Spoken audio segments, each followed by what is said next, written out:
The morning sun streamed through the tall windows of Kensington Palace, casting golden rays across the marble floors. Princess Charlotte, now 8 years old, skipped down the long hallway toward the family bathroom, her school uniform neatly pressed and her hair tied back in a simple ponytail. She hummed a cheerful tune, the same one her music teacher had taught her the day before. Charlotte had always been an independent child, much like her great-grandmother, Queen Elizabeth II, whom everyone said she resembled in spirit. She preferred to get ready for school by herself, brushing her teeth and washing her face without help from the palace staff.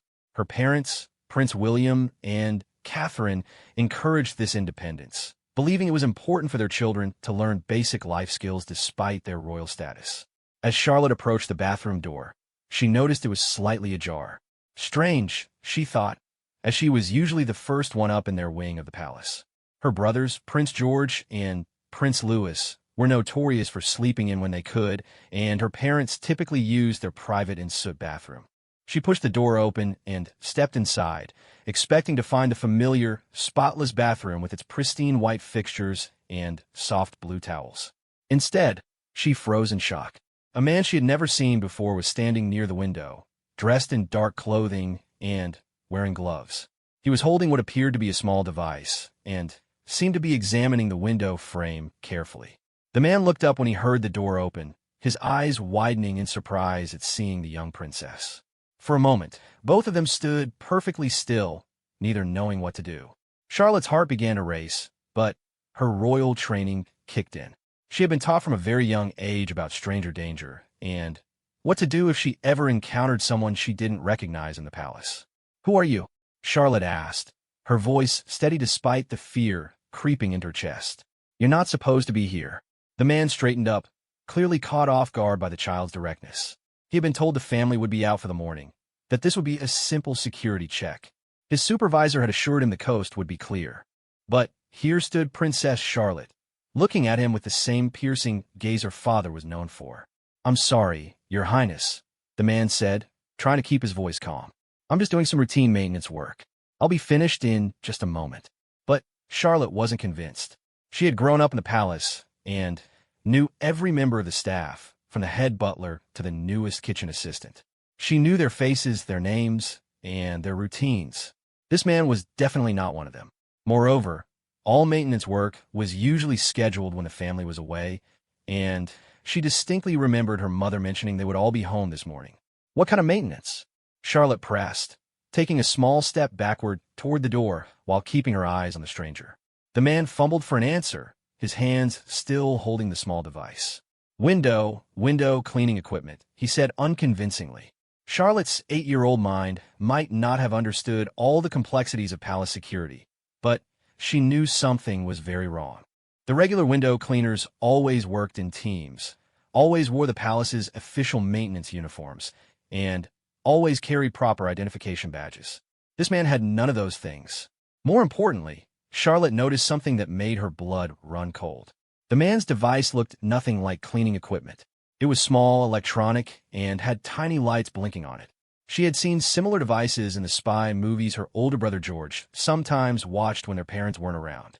"I need you to leave," Charlotte said firmly, surprising herself with how strong her voice sounded. Right now, the man's expression changed, becoming more serious. He realized the young princess wasn't going to be easily fooled. "Listen, little princess," he said, taking a step toward her. "Why don't you just go back to your room and forget you saw me here? I'll be gone in 5 minutes." But Charlotte had no intention of leaving or forgetting. Every instinct in her body was screaming that this situation was dangerous, and she needed help immediately. She knew the palace security protocols better than most children her age, having been drilled on them regularly by her protection officers. Without warning, Charlotte took a deep breath and shouted at the top of her lungs, "Get out! Get out of here right now!" Her voice echoed through the bathroom and into the hallway beyond. The man looked panicked, clearly not expecting such a reaction from a child. He had anticipated that a young girl would be easily intimidated or confused, but Princess Charlotte was proving to be neither. "Someone help me!" Charlotte continued shouting, her voice growing even louder. "There's a stranger in the bathroom. Help!" The man made a move toward her, perhaps to try to calm her down or to prevent her from making more noise. But Charlotte was too quick. She darted backward out of the bathroom and into the hallway, still screaming for help. "Security! Mama! Papa! Help me!" she yelled, her voice carrying through the palace corridors. The man in the bathroom knew he had lost any chance of completing his mission quietly. The princess's screams would bring palace security running within seconds. He had to make a decision quickly. Try to escape through the window he had been examining or attempt to leave through the palace corridors. Charlotte continued backing down the hallway, never taking her eyes off the bathroom door, still shouting for help. She could hear the sound of running footsteps approaching from multiple directions, the distinctive heavy boots of the palace security team echoing off the marble floors. Within 30 seconds, which felt like an eternity to Charlotte, 3 uniformed security officers rounded the corner, their hands instinctively moving to their radios and defensive positions. Behind them came Mrs. Davies, the head of household staff, looking alarmed and slightly out of breath. "Your Highness," called Officer Peterson, the lead security guard. "What's happening? Are you hurt?" Charlotte pointed toward the bathroom, her hand shaking slightly now that help had arrived. "There's a man in there. A stranger. He has some kind of device, and he won't leave." Officer Peterson immediately signaled to his colleagues, who positioned themselves strategically around the bathroom door. The third officer began speaking rapidly into his radio, calling for backup and alerting the Central Security Command. "Stay behind us, Princess Charlotte," Officer Peterson instructed gently but firmly. "Mrs. Davies, please escort Her Highness to a safe location." But Charlotte shook her head. "I want to make sure he's caught. He was doing something to the window, and he had this electronic thing." Mrs. Davies approached Charlotte carefully, her maternal instincts kicking in. She had worked at the palace for 15 years and had helped care for all 3 royal children since they were babies. "Come now, dear," she said softly. "Let the security team handle this." Officer Peterson nodded to his colleague, Officer Martinez, who carefully approached the bathroom door. They had trained for scenarios like this countless times, but it was different when it involved one of the royal children actually encountering a potential threat. "This is palace security," Officer Peterson called out loudly toward the bathroom. "You need to come out with your hands visible immediately."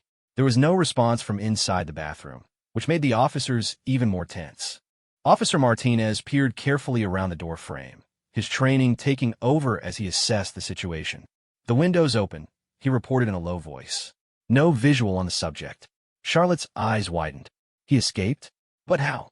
Officer Peterson was already moving, speaking rapidly into his radio while Officer Martinez entered the bathroom to secure the scene. "All units, we have a code, red security breach in the family wing. Subject may have exited through the west bathroom window. I need immediate perimeter sweeps and all exit points monitored." The third officer, Officer Johnson, had already moved to check the grounds beneath the bathroom window from another vantage point.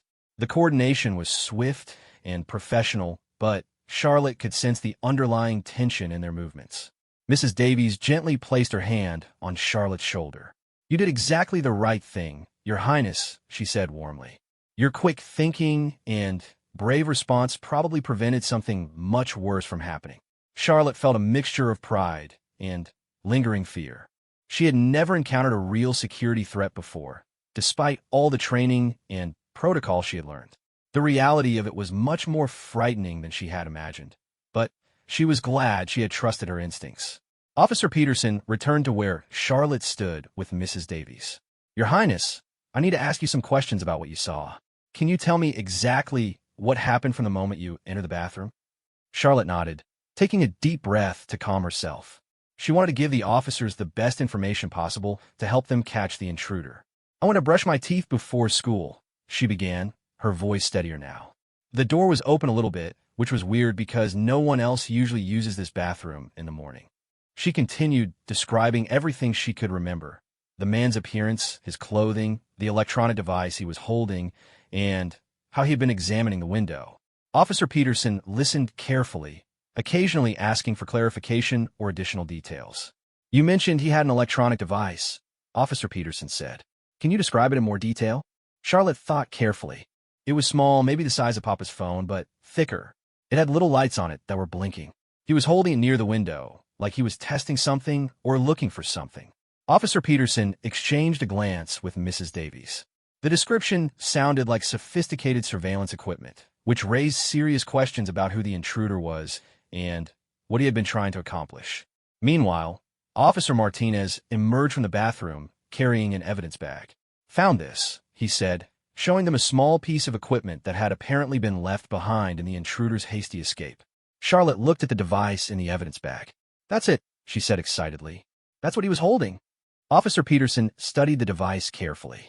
It appeared to be some kind of electronic monitoring or detection equipment. Definitely not anything a legitimate maintenance worker would carry. This was becoming more serious by the minute. "Princess Charlotte," Officer Peterson said gently, "I need you to understand that this information is very important for our investigation. You may need to speak with some additional security personnel, and your parents will definitely need to be informed immediately." Charlotte nodded solemnly. She understood that this wasn't just a simple case of someone being in the wrong place at the wrong time. The man's behavior, his equipment, and his knowledge of the palace layout suggested something much more concerning. Mrs. Davies checked her watch. "Your Highness, perhaps we should get you to your parents' quarters while the security team continues their search." But before anyone could move, the sound of more approaching footsteps filled the hallway. Prince William appeared around the corner, moving quickly but trying not to appear panicked. Behind him came Catherine, both of them still in their mourning clothes, clearly having been urgently summoned by palace security.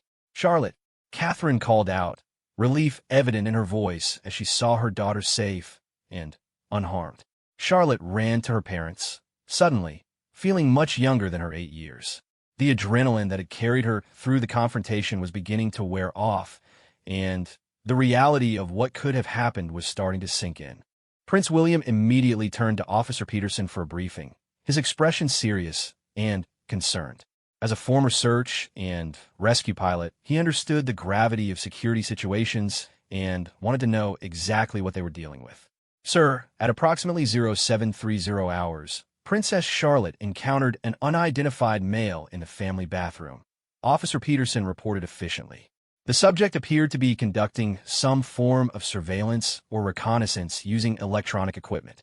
When confronted by Her Highness, he refused to leave and attempted to intimidate her.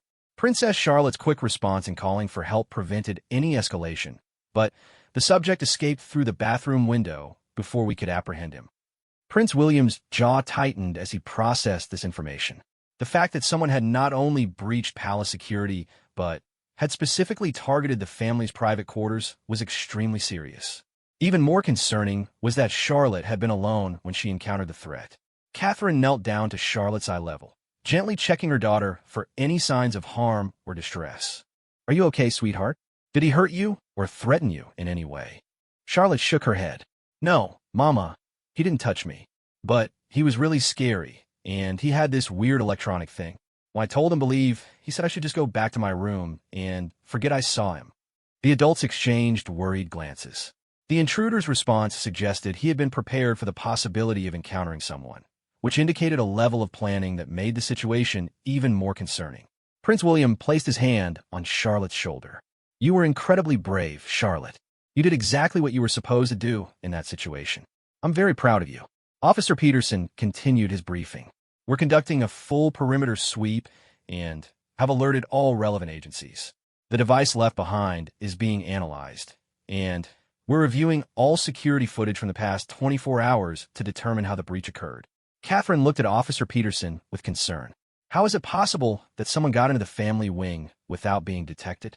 "That's what we're investigating now, ma'am," Officer Peterson replied. "Our preliminary assessment suggests this was not a random break-in. The subject knew exactly where he was going and came prepared with specialized equipment."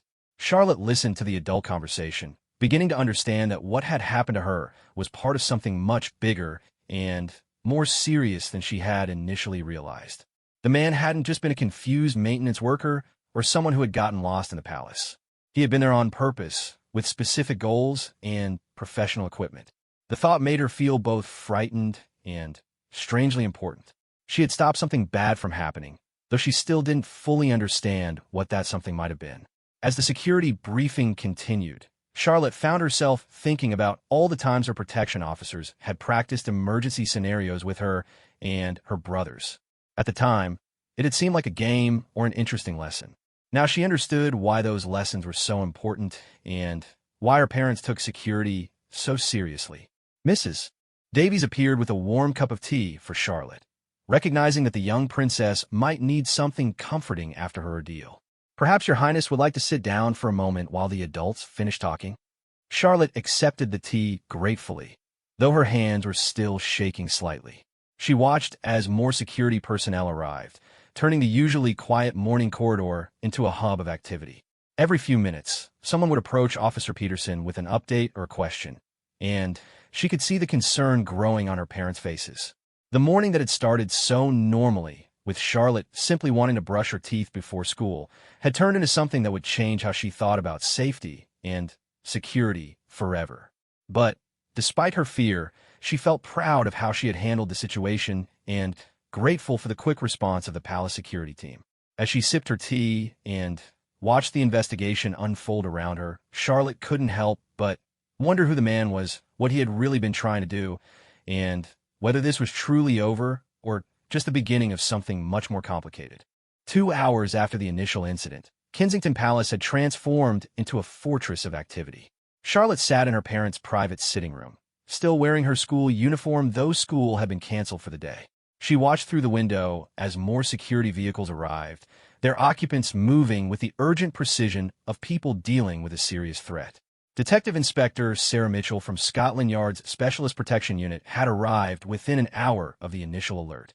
She was a woman in her early 40s, with kind eyes that made Charlotte feel comfortable despite the serious nature of her questions.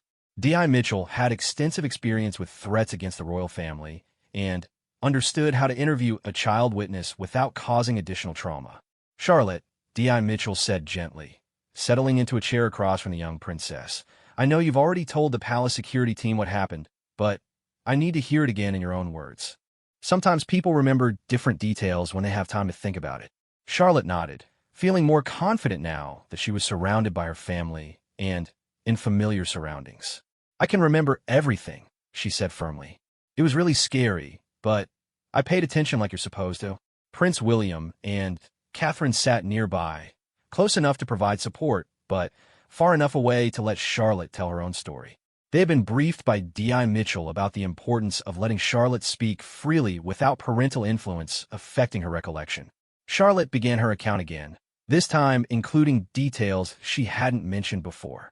She described how the man had seemed nervous when he first saw her, how his explanation about maintenance work hadn't made sense, and how his electronic device had made soft beeping sounds. The beeping is new information, D.I. Mitchell noted, making careful notes. Can you describe the pattern? Was it regular beeps or irregular? Charlotte thought carefully. It was like beep, pause, beep. Not the same every time. D.I. Mitchell exchanged a significant glance with Officer Peterson, who was also present for the interview. Electronic devices that made irregular beeping patterns were often sophisticated scanning or detection equipment, possibly used for locating security systems or electronic surveillance devices. Charlotte, this is very important, D.I. Mitchell continued. Did the man seem to know where he was going? Did he act like he had been in the palace before? Yes, Charlotte said without hesitation. He wasn't looking around like someone who was lost. And when I asked who he was, he didn't seem surprised to see a princess. Like he knew he was in the royal part of the palace. This detail sent a chill through the adults in the room. If the intruder had known he was in the family quarters and hadn't been surprised to encounter a member of the royal family, it suggested a level of planning and possibly inside knowledge that made the security breach even more concerning. Catherine reached over and gently squeezed Charlotte's hand. You're being so helpful, sweetheart. Just a few more questions, and then you can rest. D.I. Mitchell continued her careful questioning, asking about the man's appearance, his clothing, his accent, and any other distinguishing features Charlotte might have noticed.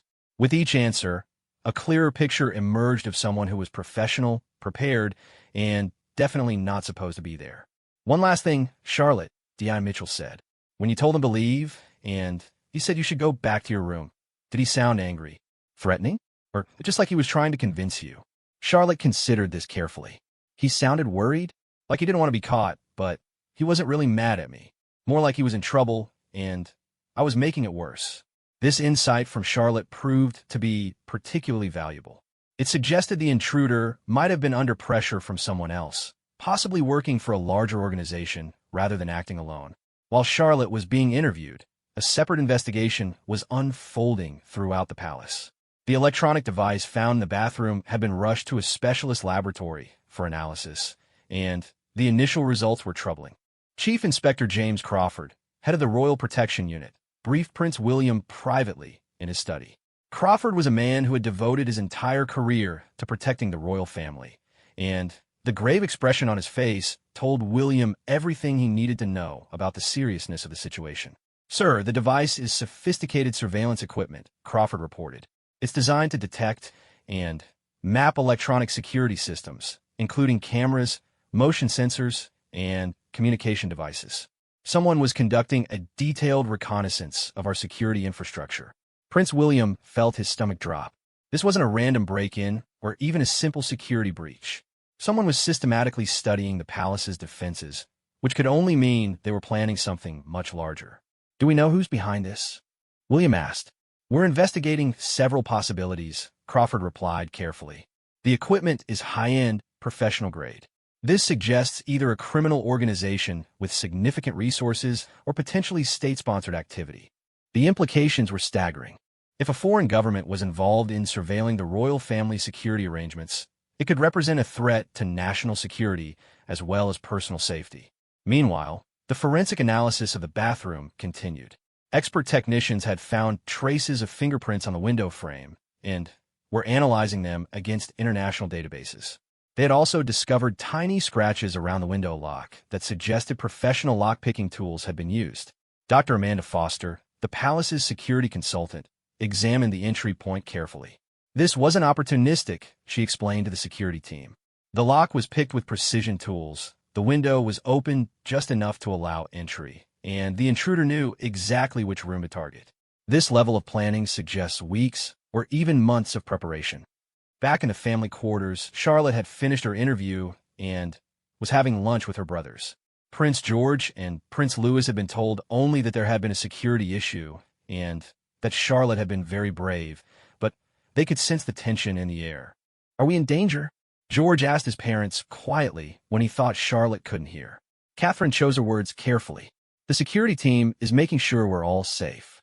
Charlotte did exactly the right thing this morning, and now the adults are handling everything." But Charlotte had heard the question, and it made her think about things she had never considered before. She had grown up knowing that her family was different, that they had special responsibilities and occasionally faced special risks, but this was the first time those risks had felt real and immediate. Prince Louis, at 5 years old, was more concerned with immediate practical matters. "Will we still be able to play in the garden?" he asked. "We'll see," Prince William replied. "For now, we need to stay close to the house and let the security team do their job." Charlotte looked out the window at the increased security presence in the palace grounds. There were more officers than usual, and they were positioned differently, covering areas that normally didn't require such attention. She was beginning to understand that her encounter with the intruder had changed not just her day, but potentially their entire way of life. D.I. Mitchell returned later that afternoon with updates from the investigation. The fingerprints found at the scene had produced a match in the International Criminal Database. The intruder was identified as Marcus Volkov, a professional operative with ties to organized crime syndicates in Eastern Europe.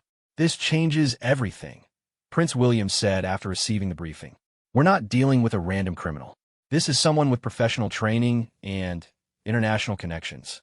Catherine felt a wave of fear wash over her. The idea that their 8-year-old daughter had confronted a professional criminal was terrifying. At the same time, she felt immense pride in how Charlotte had handled the situation. "What are his likely motivations?" Catherine asked. "Several possibilities," Mitchell replied. "Surveillance for a future kidnapping attempt, gathering intelligence for a robbery of royal artifacts, or potentially reconnaissance for a more serious threat against the family." The security implications were being analyzed at the highest levels of government. Home Secretary officials were being briefed, and additional resources were being allocated to royal protection. The Prime Minister had been informed and had ordered a comprehensive review of all royal security protocols. Charlotte, meanwhile, was struggling with her own complicated emotions about the morning's events. On one hand, she felt proud of how she had handled a dangerous situation. The praise from adults she respected made her feel mature and capable. On the other hand, the realization that someone had specifically targeted her family's home made her feel vulnerable in a way she never had before. "Mama," Charlotte asked that evening as Catherine was tucking her into bed, "do you think he'll come back?" Catherine chose her words carefully. "The security team is working very hard to make sure that doesn't happen. And now they know what to look for, which makes it much harder for anyone to try something like this again." "But you don't know for sure," Charlotte said with the brutal honesty that children often possess. Catherine sighed. "No, sweetheart, I don't know for sure. But I do know that we have the best security team in the world protecting us, and you showed today that you're smart and brave enough to protect yourself too." Charlotte considered this. "I was really scared," she admitted. "Being brave doesn't mean you're not scared," Catherine explained. "It means you do the right thing, even when you are scared. And that's exactly what you did today." As night fell over Kensington Palace, the security team maintained heightened vigilance. Additional officers patrolled the grounds, sophisticated new monitoring equipment had been installed, and every entrance and exit was under constant surveillance. In the security control room, Officer Peterson reviewed the day's events with his team. The breach had exposed vulnerabilities in their systems that would need to be addressed immediately. But it had also shown that their emergency response procedures worked effectively and that the royal family members themselves were well prepared for crisis situations. Princess Charlotte's response potentially saved us from a much more serious situation, Peterson told his colleagues. If she had been intimidated into staying quiet, Volkov might have completed his reconnaissance and escaped without us ever knowing he was there. The investigation continued through the night. International law enforcement agencies were contacted to gather more information about Marcus Volkov and any associates who might be involved in the operation. Security footage from surrounding areas was being analyzed to track his movements before and after the palace breach. Dr. Foster worked late into the evening, developing new security protocols based on what they had learned from the incident. Every aspect of the existing system was being questioned and improved. "We need to assume that whatever Volkov was able to observe before Princess Charlotte interrupted him has been compromised," she explained to her team. "We're essentially starting over with a new security framework." Meanwhile, in a safe house across London, Marcus Volkov was reporting to his handlers about the failed mission. The conversation was tense, conducted in multiple languages, and focused on damage control. The fact that he had been detected and identified meant that the larger operation he was supporting would have to be postponed or significantly modified. "A child spoiled everything," Volkov explained in frustration. "I was told the family would be out. I had minutes to complete the scan when this little princess appeared." His handlers are not interested in excuses. The failure of the reconnaissance mission meant that months of planning and significant financial investment had been wasted. More troubling, Volkov's identification by authorities meant he was now a liability who could potentially compromise other operations. Back at the palace, Charlotte lay awake thinking about the morning's events. Despite her parents' reassurances and the visible increase in security, she couldn't shake the feeling that this was only the beginning of something larger. The man she had confronted had been too prepared, too professional, for this to be an isolated incident. She thought about the electronic device with its irregular beeping pattern, the way he had known where he was going, and his calm response to encountering her. Everything suggested that he had been part of a larger plan, and that plan was probably still out there, being modified to account for what had gone wrong. Charlotte made a decision as she lay in the darkness. She wouldn't just be a passive victim waiting for adults to protect her. She would pay attention, ask questions, and be prepared to act if something like this happened again. The experience had been terrifying, but it had also shown her that she was capable of more than she had ever imagined. The investigation would continue for weeks, uncovering a complex network of surveillance and planning that had been targeting the royal family for months. But the foundation for everything that would follow had been laid in those crucial moments when an 8-year-old princess had faced down a professional operative and refused to be intimidated. As dawn approached, bringing with it new challenges and revelations, Charlotte finally drifted off to sleep, knowing that her life had changed forever, but confident that she would be ready for whatever came next. 3 weeks after the bathroom incident, life at Kensington Palace had settled into a new routine marked by enhanced security measures and constant vigilance. Charlotte had returned to school, though she now traveled with additional protection officers, and her schedule was no longer made public in advance. The investigation into Marcus Volkov had yielded disturbing results. Detective Inspector Mitchell sat across from Prince William and Catherine in the secure briefing room, spreading photographs and documents across the polished table. The evidence painted a picture of a sophisticated operation that went far beyond a simple reconnaissance mission. "We've traced Volkov's activities over the past 6 months," D.I. Mitchell explained. "This wasn't his first visit to London, and your family wasn't his only target. He's been systematically gathering intelligence on multiple high-profile families and government facilities." Prince William studied the surveillance photos showing Volkov at various locations around London. "What's the connection between the targets?" "That's what concerns us most," D.I. Mitchell replied. "Each target represents a different aspect of British national infrastructure: royal family security, diplomatic facilities, financial institutions, and military installations. Someone is building a comprehensive picture of our most sensitive security arrangements." Catherine felt a chill run through her. "Are you saying this is espionage?" "The evidence strongly suggests state-sponsored intelligence gathering," D.I. Mitchell confirmed. "The level of coordination, the quality of equipment, and the breadth of targets all point to a nation-state operation rather than criminal activity." Meanwhile, Charlotte was dealing with her own challenges. At school, word had somehow leaked about the security incident, though the details remained unclear to her classmates. She found herself the center of unwanted attention, with children asking questions she couldn't answer and treating her differently than before. "Did you really fight off a spy?" asked Emma, one of her classmates, during lunch break. Charlotte sighed. "I didn't fight anyone. I just told someone to leave who wasn't supposed to be there." But the story had grown in the telling, and Charlotte found herself portrayed as everything from a martial arts expert to a victim who had narrowly escaped kidnapping. The attention made her uncomfortable, and she longed for the days when the most exciting thing about being a princess was wearing nice dresses to official events. Her protection officer, Detective Sergeant Lisa Chun, noticed Charlotte's discomfort and spoke with her during the car ride home from school. "It's hard when people make up stories about you," D.S. Chun observed gently. Charlotte nodded. "Everyone thinks they know what happened, but they weren't there. They don't understand how scared I was or why I did what I did." "Fear doesn't make you weak," D.S. Chun said. "And the fact that you acted despite being scared makes you very brave indeed." Back at the palace, the security briefings continued. Chief Inspector Crawford had coordinated with international intelligence agencies, and the results were troubling. Similar surveillance activities have been detected in other allied countries, all following the same patterns and using the same types of equipment found in Charlotte's bathroom. "We're looking at a coordinated intelligence operation targeting Western allies," Crawford reported to the assembled security team. "The scope suggests long-term planning and significant resources." Dr. Foster had completed her analysis of the security breach and implemented new protocols. "We've identified 17 potential vulnerabilities that could have been exploited if Volkov had completed his mission," she explained. "The electronic mapping he was conducting would have given his handlers a complete blueprint of our defensive systems." The implications were staggering. With that information, a follow-up operation could have potentially bypassed every security measure currently protecting the royal family. Prince William requested a private meeting with the head of MI5 to understand the full scope of the threat. The meeting took place in a secure government facility, away from the palace and any potential surveillance.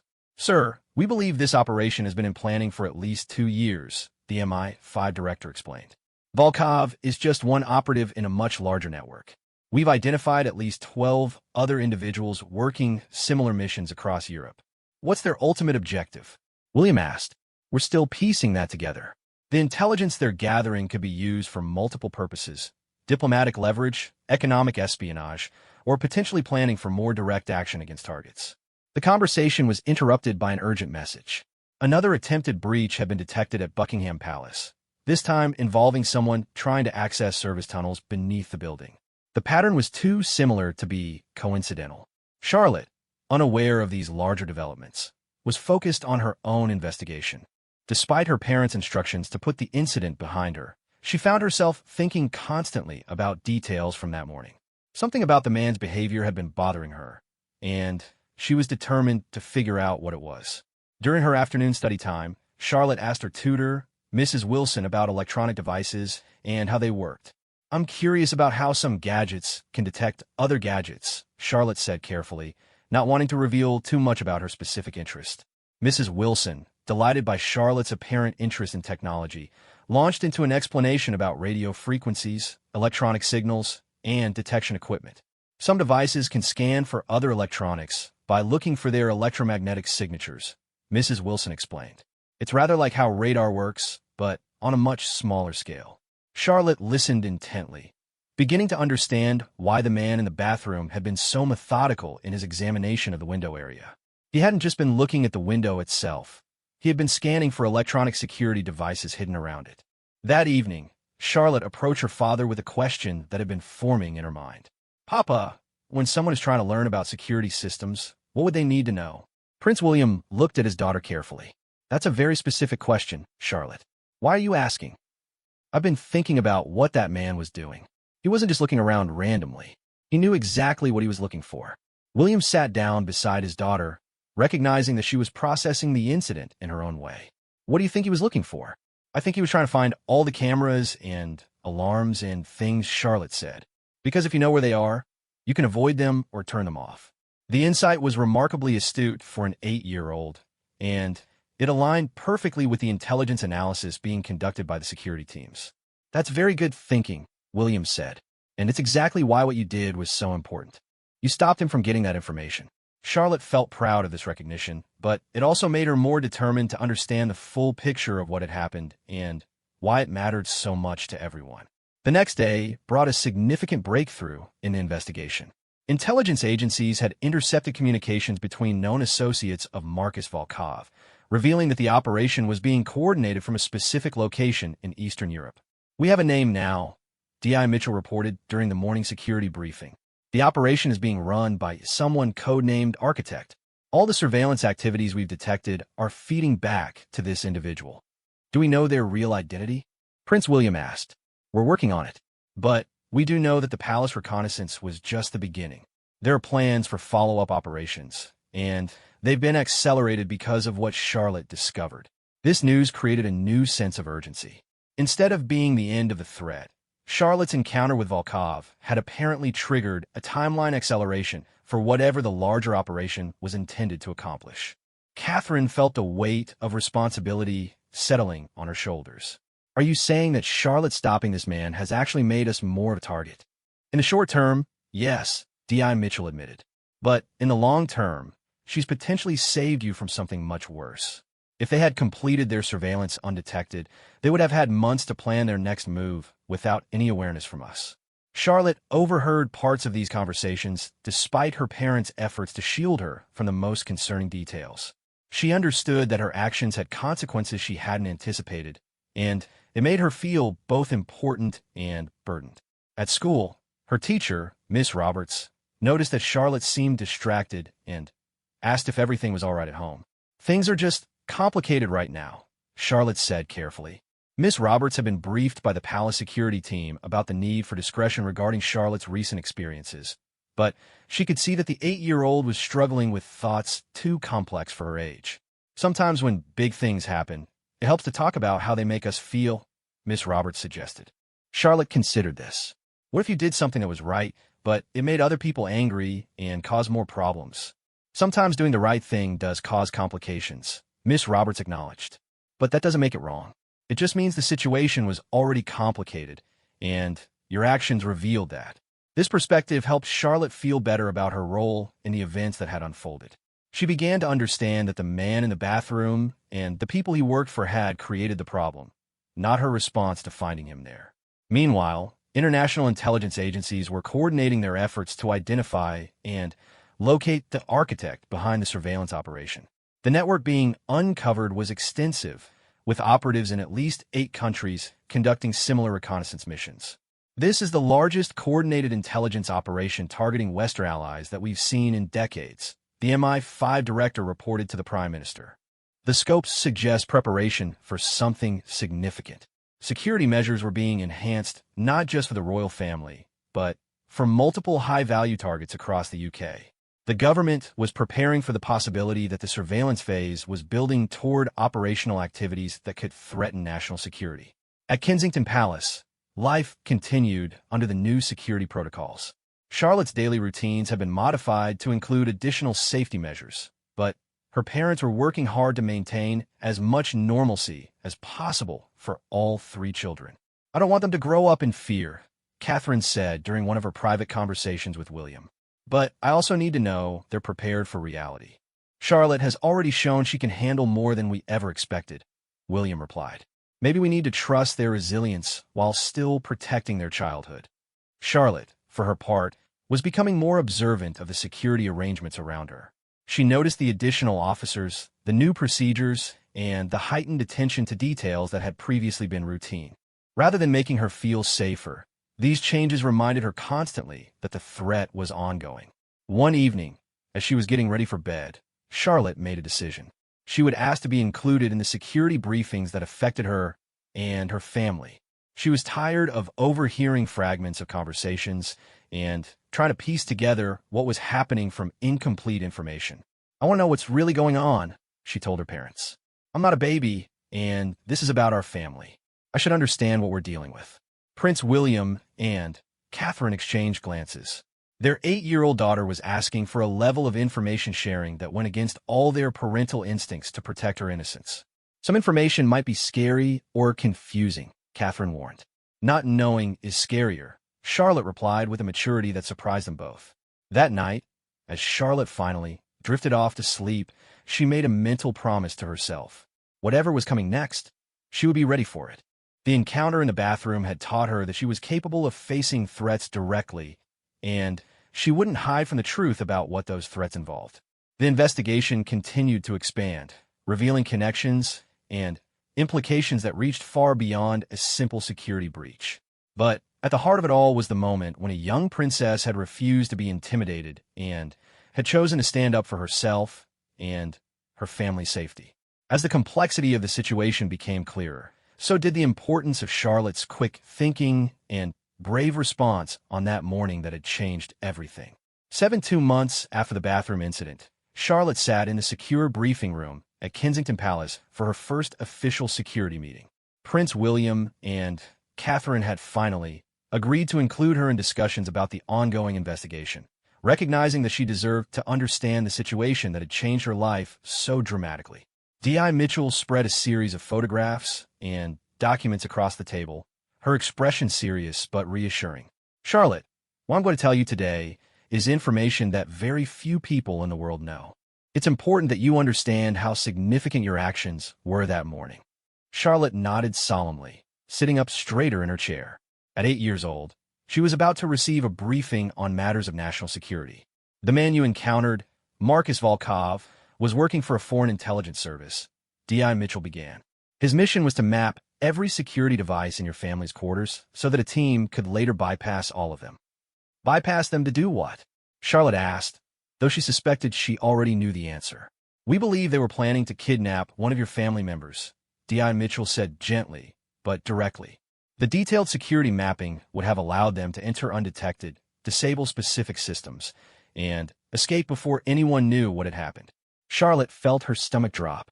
The reality was worse than she had imagined, but she was grateful to finally understand the full scope of what she had interrupted. Prince William reached over and took his daughter's hand. "The important thing to remember is that you stopped this from happening. Your quick thinking saved not just yourself, but potentially all of us." Catherine added, "We wanted you to know because you have a right to understand, and because we're incredibly proud of how mature you've been about all of this." D.I. Mitchell continued the briefing, showing Charlotte's satellite images and surveillance photos that illustrated the scope of the operation. Volkov was just one part of a much larger network. "We've identified at least 20 operatives working on this mission across multiple countries." "Who's in charge of them?" Charlotte asked. "Someone we know only as the architect," D.I. Mitchell replied. "We've been tracking this person's activities for several years, but they're very careful to stay hidden." Charlotte studied the photographs and documents with surprising focus. "These pictures show people watching our house from outside. How long were they doing that?" "At least 6 months before Volkov's attempt to get inside," D.I. Mitchell confirmed. They were studying your family's routines, security protocols, and daily schedules. The revelation that her family had been under surveillance for so long, without knowing it, was disturbing. But Charlotte found herself thinking analytically about the implications rather than just emotionally reacting. If they knew our schedules, why did Volkov come when I was getting ready for school? She asked. Didn't they know I would be in the bathroom then? Dimitr's mind slightly. That's an excellent question, and it shows they made a critical error.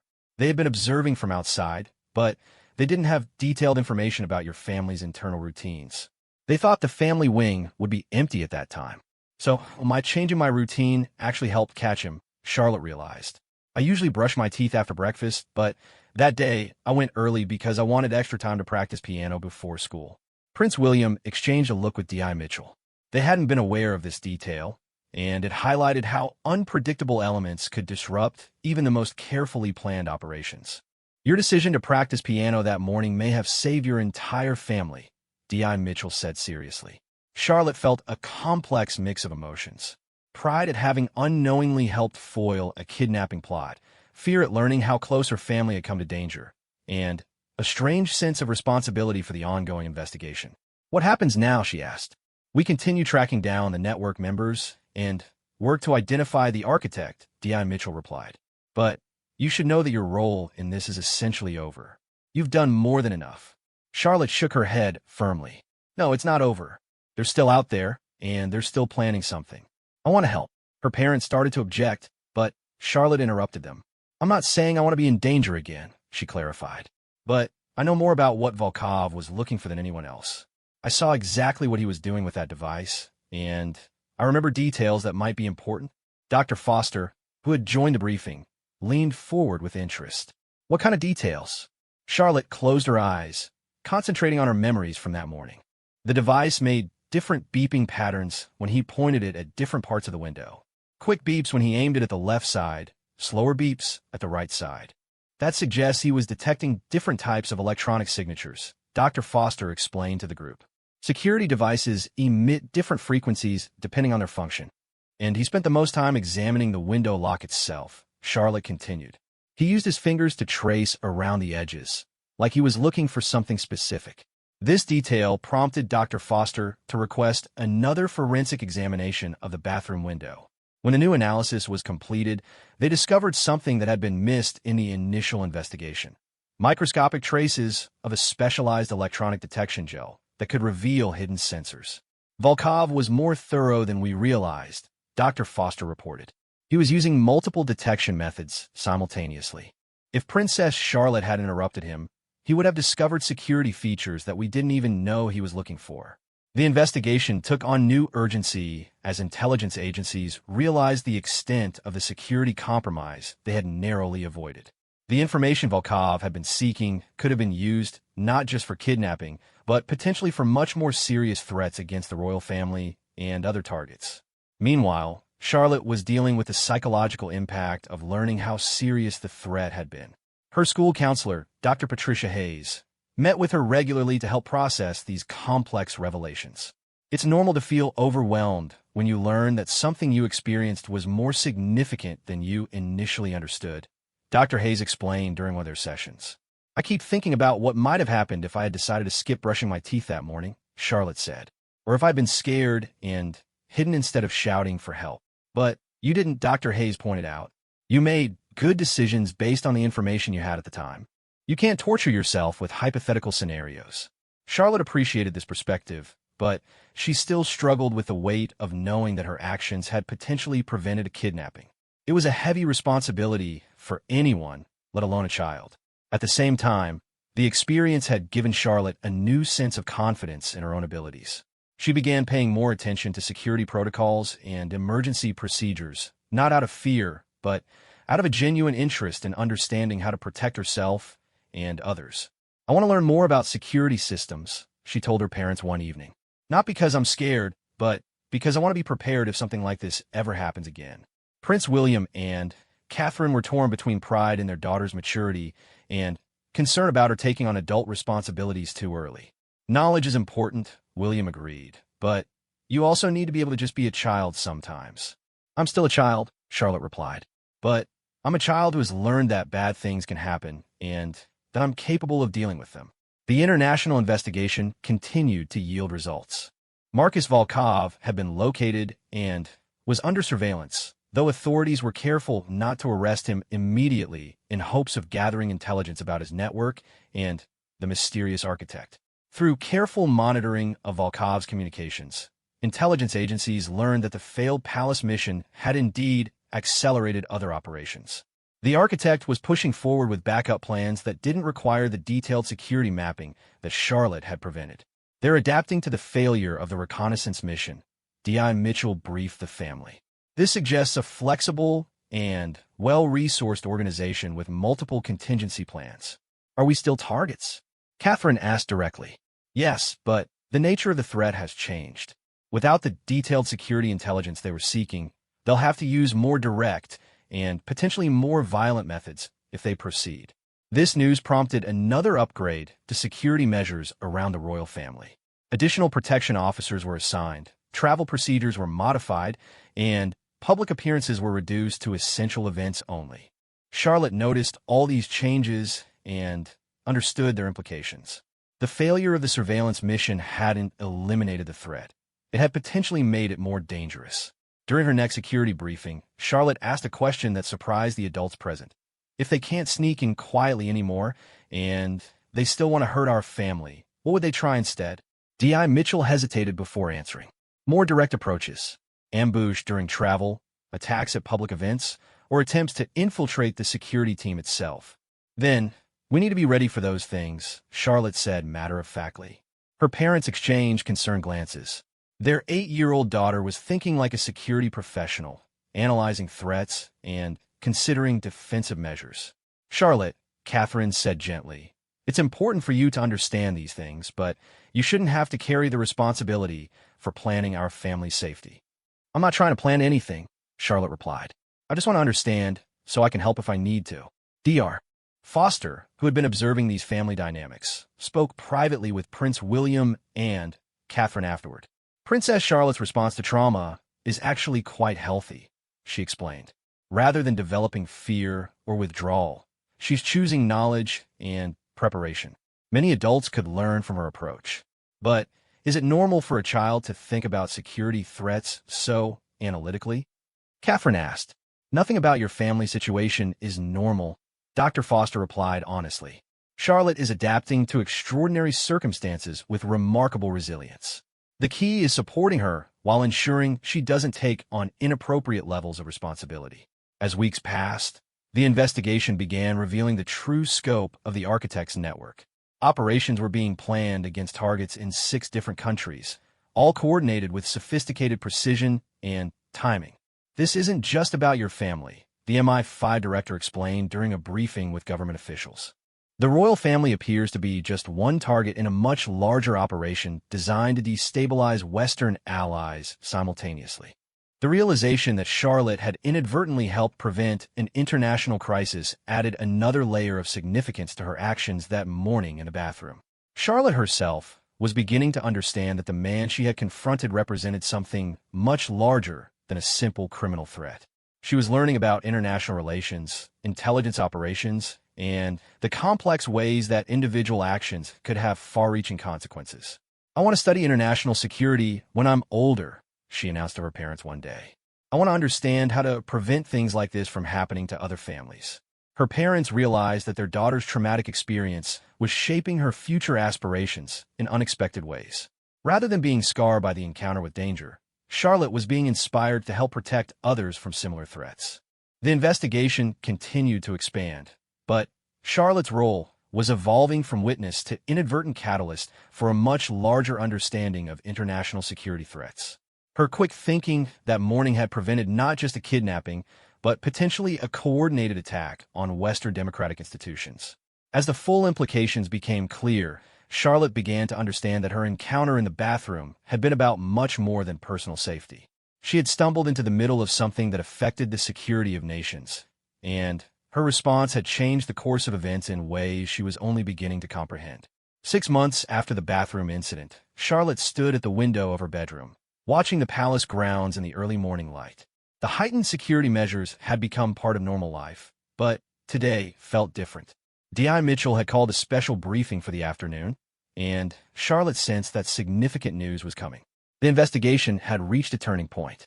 Through months of careful surveillance and international cooperation, intelligence agencies had finally identified the architect and were preparing to dismantle the entire network. In a secure briefing room that afternoon, D.I. Mitchell spread out a final set of documents and photographs. Charlotte, your parents, I'm pleased to tell you that Operation Nightfall has been a complete success. Charlotte looked at the photos, showing arrests being made simultaneously in 8 different countries. Is it really over? The immediate threat is over, D.I. Mitchell confirmed. We've arrested 37 operatives, including Marcus Volkov and the person who was coordinating everything from behind scenes. Prince William leaned forward. Who was the architect? D.I. Mitchell placed a photograph on the table, showing a woman in her 50s being led away in handcuffs. Dr. Elena Kozlov, former intelligence officer turned private contractor. She was selling comprehensive security intelligence to multiple criminal organizations and hostile governments. Charlotte studied the photograph with interest. She doesn't look like what I expected a master criminal to look like. The most dangerous people rarely do, D.I. Mitchell replied. Dr. Kozlov had been operating for over a decade, building networks and gathering intelligence that was sold to the highest bidders. Catherine felt a wave of relief wash over her. What would have happened if Charlotte hadn't stopped Volkov that morning? Based on the intelligence we've gathered, they would have attempted the kidnapping within 2 weeks of completing their surveillance, D.I. Mitchell said. The plan was to take Princess Charlotte during her journey to school and hold her as leverage for both ransom and political concessions. Charlotte felt a chill hearing this, but also a sense of closure. Finally, understanding the full scope of what she had prevented helped her process the trauma of the original incident. The information Volkov was gathering would have given them everything they needed to bypass your security completely, Dr. Foster added. Your interruption didn't just prevent that specific intelligence gathering. It forced them to accelerate other operations before they were properly prepared, which led to mistakes that helped us track down the entire network. Prince William reached over and squeezed Charlotte's shoulder. You didn't just save yourself that morning. You helped save families in multiple countries who were being targeted by this organization. Charlotte absorbed this information thoughtfully. Over the past 6 months, she had grown and matured in ways that surprised everyone around her. The experience had given her a unique understanding of security, intelligence, and international cooperation that most adults never acquired. Will there be other people like Dr. Kozlov? Charlotte asked. Unfortunately, yes, di Michelin Swerdonestri. But now we understand their methods better, and we've developed new procedures to detect and prevent similar operations. Chief Inspector Crawford, who had joined the briefing, added, Princess Charlotte's response has actually led to changes in security protocols for high-value targets worldwide. Her quick thinking and brave action have become a case study in protective intelligence training. Charlotte felt proud, but also slightly overwhelmed by this information. I just did what felt right at the time. Sometimes that's exactly what heroism looks like, Catherine said, pulling her daughter close. The briefing continued with details about the network structure, their methods, and the international cooperation that had led to their downfall. Charlotte listened carefully, asking thoughtful questions that demonstrated her sophisticated understanding of the situation. When the meeting concluded, Charlotte asked to speak privately with D.I. Mitchell. What happens to people like Marcus Volkov and Dr. Kozlov now, she asked. They'll be prosecuted for their crimes, D.I. Mitchell replied. It will likely mean many years in prison for all of them. Charlotte considered this. Do you think they understood that what they were doing would hurt families? Or did they just think about money and politics? D.I. Mitchell was struck by the depth of Charlotte's question. I think some of them understood and chose to do it anyway, while others probably convinced themselves they were just following orders or serving a greater cause. I feel sorry for them, Charlotte said, surprising D.I. Mitchell. Not sorry enough to think they shouldn't be punished, but sorry that they made choices that hurt people and ruined their own lives. This level of empathy and moral reasoning from an 8-year-old was remarkable, and it showed how the experience had contributed to Charlotte's emotional and ethical development. Over the following weeks, life began to return to something resembling normal. Security measures remained heightened, but the constant tension of an active threat had finally lifted. Charlotte returned to her regular school schedule, resumed her piano lessons, and began participating in public events again. However, the experience had changed Charlotte in fundamental ways. She had developed an interest in international relations and security studies that was unusual for someone her age. Her teachers noticed that she paid particular attention to lessons about government, law enforcement, and international cooperation. "I want to understand how countries work together to solve problems," Charlotte explained to her tutor, Mrs. Wilson.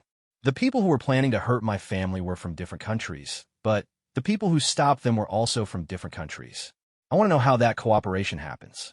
Mrs. Wilson began incorporating more advanced civics and international relations concepts into Charlotte's education, recognizing her genuine interest and remarkable comprehension of complex topics.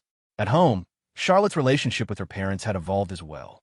The experience of being included in security briefings and treated as a mature participant in family safety decisions had created a new dynamic based on mutual respect and open communication.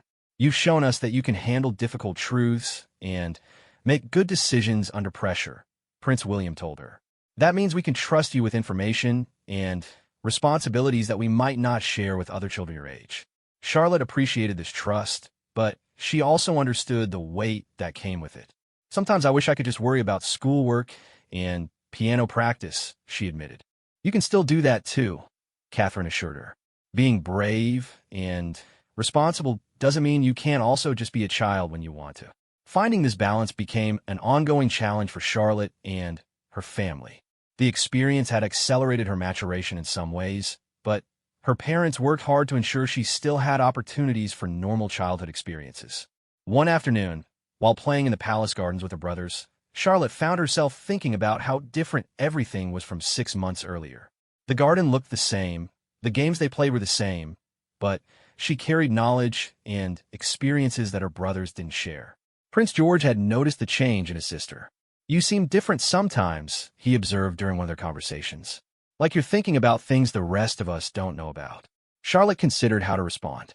"I learned some things about how dangerous the world can be, but also about how brave people work together to keep others safe. It makes me think differently about a lot of things." "Are you scared?" Prince Louis asked with the directness that 5-year-olds possess. "Sometimes," Charlotte answered honestly, "but I'm also confident. I know that if something bad happens, I can handle it, and there are lots of good people who will help."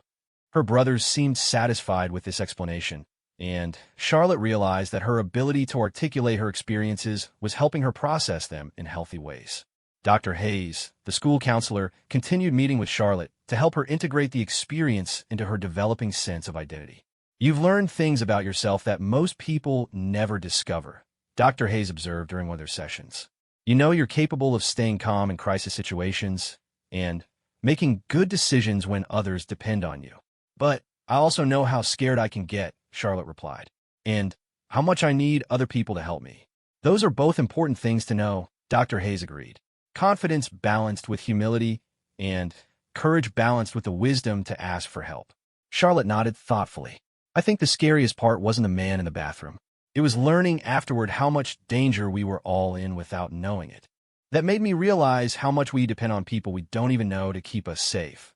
This insight led Charlotte to develop a new appreciation for the palace staff, security personnel, and government officials who work to protect her family.